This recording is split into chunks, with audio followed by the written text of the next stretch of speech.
Mutton எலும்பு குழம்பு எப்படி இருக்குன்னு சாப்பிட்டு பார்ப்போம்.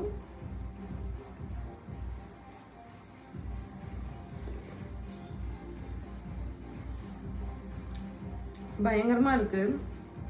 மட்டன் எலும்புல இருக்க அந்த ஃப்ளேவர் எல்லாம் இதுல இறங்கி இருக்கு. நம்ம தேங்காய் பாலும் ஊற்றிருக்கோம். ஸோ எல்லாமே சேர்ந்து வந்து டேஸ்ட் வந்து வேற லெவல்ல இருக்கு.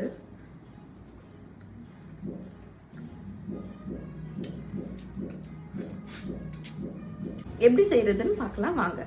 இப்போ வந்து நம்ம மட்டன் குழம்பு பண்ண போறோம், எலும்பு குழம்பு. அதுக்கு என்னென்ன பொருள் வேணும்னு பார்த்துக்கலாம்.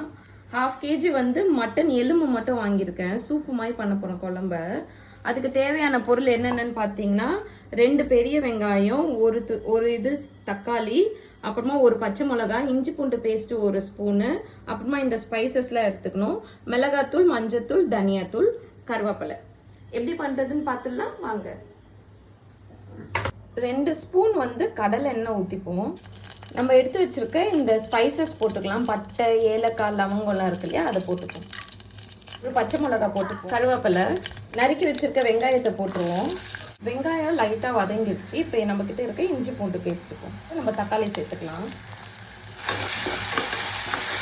தக்காளி, வெங்காயம் எல்லாமே நல்லா வதங்கிடுச்சு. இந்த ஸ்டேஜில் நம்ம கிட்ட இருக்க மிளகாத்தூள், மல்லித்தூள், மஞ்சத்தூள் 3மே அதில் சேர்த்துப்போம். ஸ்பூன் உப்பு சேர்த்துக்கலாம். என்ன பிரிஞ்சு வருது இல்லையா, இந்த ஸ்டேஜில் இந்த மட்டன் எலும்பை வந்து சேர்த்துருவோம். அதில் கப்பு வந்து தேங்காய் பால் ஊற்றிப்போம்.